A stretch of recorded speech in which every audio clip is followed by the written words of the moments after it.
বাবা দেখে চলো, এখানে অনেক গর্ত আছে। আরে তোমরা তো আমাকে ঘুমাইতে দেও না, যা এখান থেকে। বাবা চলো এখান থেকে। ভাই আমাকে আল্লাহর নামে কিছু দিন, আমি খুব অসহায়। সামনে যাও। হে হে হে, অন্ধকে দেখো। বাবা আমাদের হাত পা তো ঠিক আছে, তাহলে আমরা ভিক্ষা করে করতেছি। এখন থেকে ভিক্ষা করবো না, এখন থেকে আমি ইনকাম করব। বাবা আপনি বাড়িতে থাকেন, আমি ইনকাম করে আপনার জন্য ইফতার আনবো। ঠিক আছে বেটা। আরে জলদি জলদি করে কাজ করো, আজকে অনেক মাল ডেলিভারি দিতে হবে। সাব আমাকে একটা কাম দিন। আরে বেটা এখানে তো অনেক পরিশ্রমের কাম আছে, তুমি পারবে না। সাব আমি করে নিব। ঠিক আছে তাহলে করো।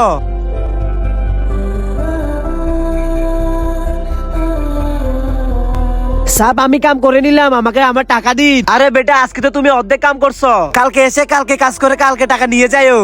কি? আচ্ছা ঠিক আছে, হ্যাঁ যাও। এখন আমি আমার বাবাকে ইফতার কিভাবে কিনে দিব? আরে এখানে আবার কি? এটা তো মাটি।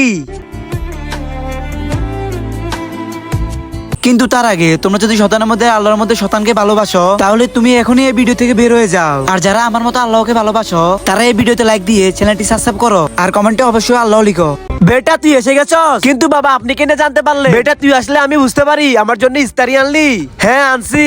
বেটা কি কি আনছস? বাবা অনেক কিছু আছে, কলা আছে, আঙ্কুর আছে, খেজুর আছে। বাবা আপনি এখানে থাকেন, আমি আনতেছি। আমি তো বাবাকে মিথ্যা কথা বললাম, এখন বাবা রোজা কিভাবে ভাঙবে? হে আল্লাহ, এখন আপনি আমাকে সাহায্য করতে পারেন। আরে বেটা ইফতারের টাইম হয়ে গেছে, তুমি চলে এসো। হ্যাঁ বাবা আসতেছি। এর আগে বাবা সবকিছু বুঝতে পারে, এর আগে আমি বাবাকে সব সত্যি কথা বলে দিই। আরে বেটা কি কি আনছস? বাবা অনেক কিছু আছে, কলা আছে, আঙ্কুর আছে, খেজুর আছে। আরে বেটা আজকে আমার রোজা খুব ভালোভাবে ভাঙবে। যদি ভিডিওটা ভালো লাগে তাহলে প্লিজ লাইক সাবস্ক্রাইব করো।